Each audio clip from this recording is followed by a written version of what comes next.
Right now, courtesy of Men's Tea Clinic, it's time to go around the entire NFL and dip into some Gridiron Gravy. Dip it and rip it. Let's start with ratings for the Super Bowl. They were down, and I know miserably. It wasn't too bad. Could have been the worst ratings ever.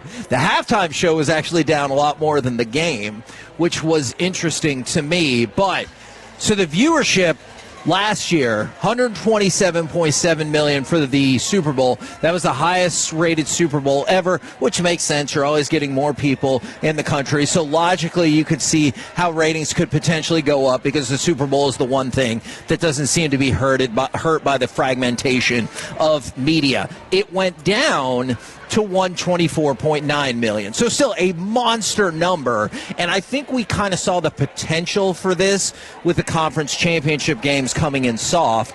But I'm sure the NFL is kind of bummed because their redone deal with Nielsen has led to a lot higher ratings. I wonder if NBC is sitting there going, man, we just raked in the cash with people having to buy Peacock and all that. You know, because the NBC problem with some like Fubo and some other places, I wonder if they added with the Peacock app this year. See, they need to, because I heard in the last quarter the Peacock app lost $500 million. Wow. So it's actually, dude, here, I'll tell you, I hated the fact that I had to get it. Yeah. Now that I've canceled Fubo, Okay. I have it through April, so that's weird. But I did cancel it.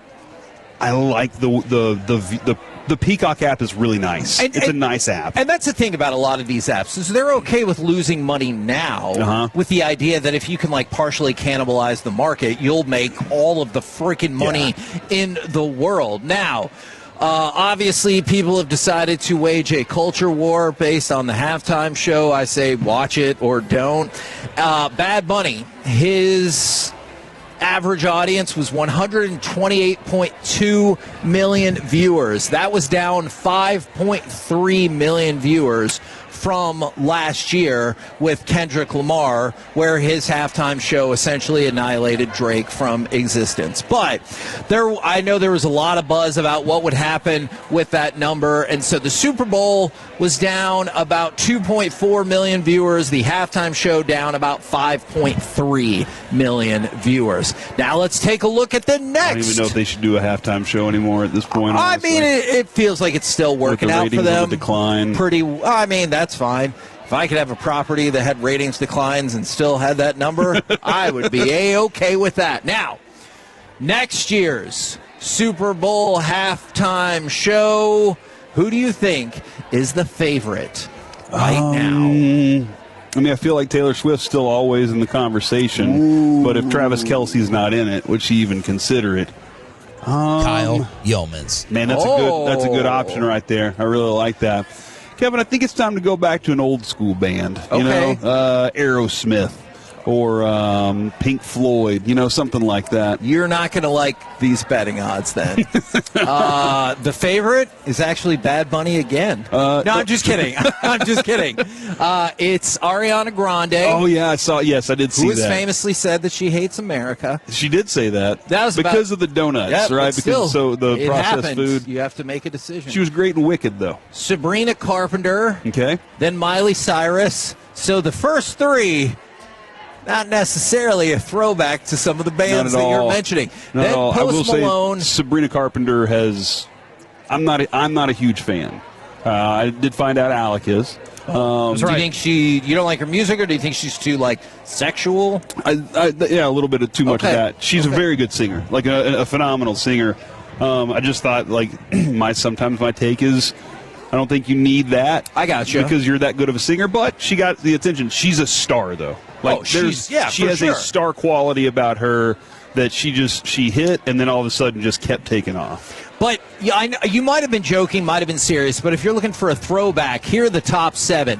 Ariana Grande, Sabrina Carpenter, Miley Cyrus, Post Malone, Taylor Swift, Harry Styles, and Adele. So at least as of now, those bands are not among the favorites for betting odds. But we'll see how it plays out. Just wanted to throw that out there for you. Now, speaking of betting for next year, somebody has already gone ahead and put a $2,500 bet down that the Bengals will beat the Cowboys in next year's Super Bowl. Okay. $2,500. If it wins and it plays out like that, he will win $1.25 million. That doesn't seem like enough. It doesn't? I know it sounds weird, but $2,500 is a lot, and this far out, it seems like the odds should be more ridiculous on that just because of the Cowboys. You always got to pay the Cowboys tax. Yeah, I guess so. But that would be amazing. That's a lot of money. That is a lot of money. That is indeed. A lot of money to pony up for a guy like me. A lot of money to win for a guy like that. For sure. Now, would you want to buy this ticket stub? There is Tom Brady's personal ticket stub is up on eBay right now from Super Bowl 39. He autographed it and wrote, "Sorry, Andy, Donovan, and T.O." It's his personal ticket stub? I don't know why he has it. Pretty sure they didn't make him like, "Where's your ticket, sir?" Yeah, I feel like they're going to give him a stack of tickets probably. Like, "Hey, Tom, you want to invite some people?" And he's like, "Yeah, I got a couple people I'd like to invite." And so, did he get those back? Did he not invite somebody? That he was like, "No, I don't even want them there. This is all about me. I'm Tom." But I think that is a hilarious bit. That's funny. I have not seen. I don't want it though. Okay. No, that's not something on my list. No, you do want it if somebody just gave it to you, because then I could turn around and sell it for plenty. Yeah. But like, for example, Eli Manning has an autographed Topps Chrome card where he drew up the David Tyree play. Oh, wow. So the play is that's on there. I like. Yeah, I think that is pretty cool. And the play is like, it never was supposed to look like that play. For sure. All right, so CBS Sports put out some bold predictions for the upcoming offseason. I just wanted to throw one at you. What would you think about the prospect of the Buffalo Bills trading for Justin Jefferson? That would be a blast. Wouldn't it? Yeah, that would be an absolute blast. As a matter of fact, I think they should go ahead and do that. Now, I don't think the Vikings would do that. I'm sure you're right. But that would be like Josh Allen does need a receiver like him, somebody who can, because he can throw the ball a ton. And that's something that kind of sometimes is a problem, is he can throw it so far. But with a guy like Justin Jefferson, his ability to track the ball, his ability to grab things out of the sky, he would be a very effective wide receiver, a very effective number one. They would move immediately into contention for. Oh, I wonder how much the new head coach changes that contention. But for me, it would still be number one. Yeah, we've been thinking about how much it would cost from a draft capital perspective, but it would be super cool to see that. And by the way, somebody said, "Do you think it's possible that it was his pregnant girlfriend that he didn't invite to the Super Bowl?" Was it Bridget Moynihan at the time? I don't know. I can't speak to that. She was in a movie called Serendipity that I really enjoyed with Kate Beckinsale. Okay, yeah, you love that movie. She was John Cusack's should-be wife, but he was like, I kind of like this other chick more. Oh, man.